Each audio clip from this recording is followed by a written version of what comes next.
What's up guys, welcome back and welcome to some EMS2, and today guys we're going to go to one of the new Argentinian tracks, and I can't even pronounce it. It's Rio Hondo. I just know it's in Argentina, and what we're going to do is take this BMW M4 GT4. It's got well over 400 brake horsepower, but the reason I picked this is because the videos I've seen on this car is not a lot of people like it. People just do not like this car. Do you know what I mean? I'm thinking like, ooh, is it that bad? Well, let's find out. Anyway, let's get whirling. Put your seat belts on. Let's get over to Argentina. Right then guys, lights are up, give it a rev. That's straight 6 BMW, 430 brake horsepower. Let's give this thing some welly. Now every video I've seen on this car is people do not like it. So I thought let's give it a whirl. People say it's just far too oversteery, but I have drove it, but it was a while ago. But look, there's a bit of oversteer straight away, but that's to be expected from a BMW, you know, like I've got a nice balance normally in real life, what I've heard. I've never drove one, but this car will oversteer, it's just the way it is, but that's part of its challenge, you know. But this track, it's called Termas, I think I'm trying to pronounce it, Termas De Rio Hondo. Now, first off, the feeling I'm getting from it is not really a lot, it's just so smooth. It's very smooth actually, but if any of you are familiar with the MotoGP games, you'll be quite aware of it, because the bikes do actually race you, but it's very smooth, very smooth. But I don't know, I haven't drove enough of it to have like a biggest judge, like to see I love it. But it's just, you know, it's an extra track for free, so the more tracks the better. But I'm just not getting a lot from the surface, you know. But it will be smooth if the bikes are racing you anyway. You don't want bikes going 200 miles an hour on a bumpy track. Oh, but I do like this end bit of the track. It's got like some blind corners, the way you enter it's like blind. A little lift, feel quite a bit of understeer there, but oh, then a big snap of oversteer. It's a bit of a beast. But I have got traction control on. In a couple of laps I think we'll turn it off and just see how unruly this car actually is. But somebody's just hit it proper Boschel from the inside there. But oh, lifted out the power there a little bit earlier than I should have maybe. But we've got a Porsche coming up the inside. Is it? Nah, I can't out power us. Get on the brakes, that's as late as I dare. Down into third. Right then, but it's not as oversteery as I was expecting. I would say the Camaro's got more oversteer coming on power. But oh, that's not from the power, that's the balance of the car when I'm coming in on the brakes there. But someone up the inside as well. Use all the track we can. Wheel to wheel action into fifth. I tell you what, let's turn the traction control off. It's on number 8 as well, so it's on quite a high setting. Let's just get it off. Let's see what. Right, I bet see if it's a total different animal on the brakes. Got the EI on 100% as well, but back it in. Right, on the power. Oh, actually it's quite manageable, but that was a bit spiky at the end though. But at first it felt quite manageable when I first come on the power. It was like alright then, but right at the end it just like bit. It just like, it was very spiky. Right then. Oh, another bit of. Oh, it's more like snap oversteer. I think that's maybe why people don't like this car. Maybe it's too snappy for them. I'm not the biggest fan of GT4 cars anyway. I prefer like the older stuff, but I do like that bit of the track there. I think it might be better with a little bit of traction control on, just a little bit to, you know, to help with, because the GT3 cars do use traction control. I want to put it on 1. See if that'll help with. Oh, I was pressing the buttons. I wasn't looking where the track went. Right then, get it in. Nice and go around the outside. A little bit of spiky oversteer. It's very spiky, like, isn't it? Oh, nice. That was nice and progressive. That bit of oversteer at the end, but coming out of that 86 Opala, then jumping into this, I can understand why people are like, whoa, like that car's not for me. It's very spiky. Like, it's not very progressive at all, really. Like, the oversteer you do get, it's just you've got to have lightning, cat-like reactions to catch it. Right in there, caught it nicely there though. But this is actually, it's a good track for racing, like it is. But I'm used to tracks that are very bumpy, and I like that because I can feel like a nice track surface in the wheel. Where this, it's just very, very smooth, but that's no fault of each or anything. That's just because the track will be very, very smooth. It looks like it's just like quite a new circuit, you know. I don't know how old it actually is, but oh, just being clobbered up the inside there though. But how many 5 minutes left? On the next lap we'll have a quiet one and listen to this BMW straight 6 engine.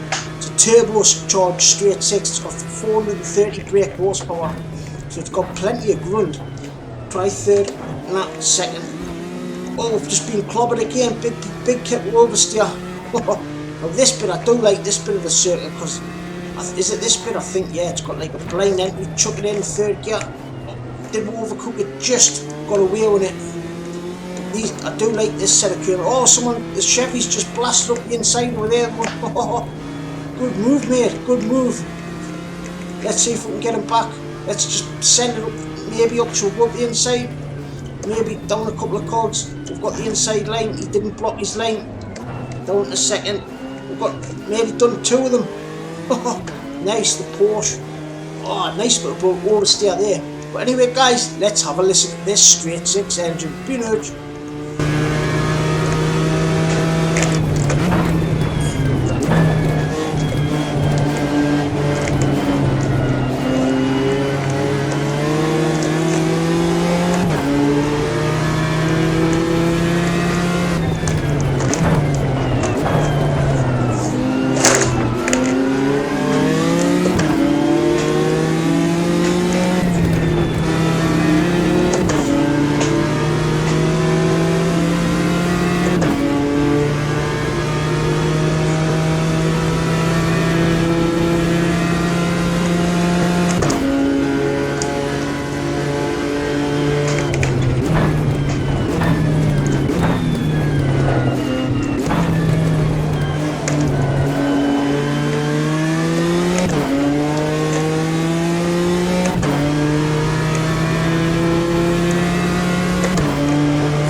The key to this car, guys, I've worked it out, is all about being smooth. Every input's got to be smooth, so you've got to be nice and slowly coming in. You've got to use the steering smooth. You've got to be very smooth with the throttle pedal if you want to be fast. But like, normally I'm more like chuck it in then on a little bit of a wing of prey. Then I do like oversteering cars, I do. But this, it does feel a bit spiky, but I've just worked out there, when you drive it's smooth, it's actually not, it's decent. I actually quite like it. I don't dislike it. I don't think it deserves the hate that it gets, you know. I think obviously people just haven't put any time into it at all. They've just raced it once and thought, oh wait, that's just too spiky, oversteering, whatever. But look, if you're nice and smooth, look, on the power, it's just, you see, that's the way it wants to be driven, you know. Nice smooth inputs. But the AI are going really well here, really well. I have noticed that on these newer tracks, the AI go really well. See, as soon as I got there, I was a little bit aggressive on turning, and then it just all goes to pot. But not bad actually. There's that Chevy, we'll pull away from him a little bit. Down into third, get it in. Oh, I do like them corners. I was watching a sim racing 604 video on this track, and he likes them corners as well. I get what he means. I get what Mike means. Just, I'm starting to get used to this car, but it's all about being smooth on the brakes down to third. But it's got like long sweeping corners, hasn't it? Down to second, feed the power rail. See, before I was stabbing the throttle like that, and it just snaps on you. That's not the way to drive it at all. Probably 2 laps left, I would have thought. Would have been 1, but we just missed it by a couple of seconds. Down to third on the power. Very progressive, nice and gentle. There, look how much better it is there. Much better when you're nice and gentle. Oh, running way too hot there. Down to second, come and catch you oversteering. Oh, nice, decent. Oh, that felt really good actually. Little bit of a spike there when we went over that curve into 5th, but it's pretty quick, you know. It's not slow, but trying to get amongst it here, guys. I am trying well in 14th position. We've went a little bit backwards. I want to see a brake about the 150. It has got ABS, so you are catered for there. Down to second, nice and smoothly on the power. And the third, oh, there's a kick. Oh, it did get away from us a little bit there though, just a little bit. I'll tell you what though, when it bites, it does bloody bite. Does it not? On the brakes. Oh, I went in a little bit too hot, I think. Oh, no, just got away with that somehow. There's that rotation. I'm trying. Down to third. Oh, I bit off a little bit more than what I could chew there. Unsportsmanlike conduct. Well, I do apologise for that. It was what you call an accident.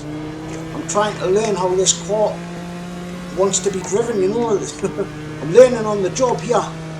Right, on the brakes. Right, nice and gently. Third, down to second. Nice, and feed it. Short shift into third a little bit. Nice, decent. Into 4th. Right, then onto the last lap. Onto the final lap we go. Right, come and send it up the inside. No, too far back. Oh, I think I went down to third a little bit too early there. Cut the curb a little bit. Oh, how weird, man, that. I did cut the curb actually, but I wonder why it's not giving us 5 chances. It's just saying unsportsmanlike conduct. Maybe I've knocked something in the settings, but we're getting closer. Chucking in, we are getting closer. It's getting a little bit of a slipstream for what it's got. Not have much of a slipstream, but I do know it's got a lot more power than that the Porsche Cayman. We're well pulled away from that Chevy now though. Get on the brakes, nice and early. Nice. Take your time when you're going down the gearbox, nice and gentle. Let's try third gear. That actually worked out decent. Instead of going down into second, I think third worked out a lot better. Into 5th. Feel the understeer starting to build up there. Send it up the inside on the brakes. Last of the late brake. Oh, that was very late. Nearly chopped the front end off, but we've got the inside line. Come on. You can see how spiky the car is though. You can see it fighting for grip when I'm getting back on the power. Third. Oh, get it in. Oh, got some great racing on this final lap. You can race with the EI really good if you're clean with them, if you don't do anything stupid. Let's see if we can get up that inside line. Oh, great stuff. Well, they've got actually the inside line now though. But let's take it. Yes. Up the inside nicely. On the power moves, I should have left that short shift into third. Decent, we've done the pair of them. A little bit of oversteer on the final corner. Oh, yes. Look at that, man. That's what you call real action. Or is this the last lap? No, that's it. Oh, fantastic. Right, let's check out a little bit of this replay from this GT4 BMW M4. Now, you know what? I'm actually quite surprised by that in a good way. Like, I actually think the car feels alright. But here's the thing though, I do think out of all of the GT4 cars, it probably is the worst car. It's not the worst, it's just the hardest to drive fast. But I do believe if you put a little bit of time into it, you know, and learn it, it's all about being smooth in it, because it's very spiky on the when that turbo comes on song. at the top end of the power, you could just see how spiky the car was, you know. It was just very, I'm not going to say it's an oversteery car, because it's not an oversteery car, it's just very spiky. I think it's the power. I don't think it's the way the suspension set up, anything there. I don't think it's any of that. I just think it's the way the engine is. It's very peaky, you know. All the power's right at the top of that turbocharged engine when it comes on. Like, you can see the car fighting for grip there, you know, when I'm coming on the power.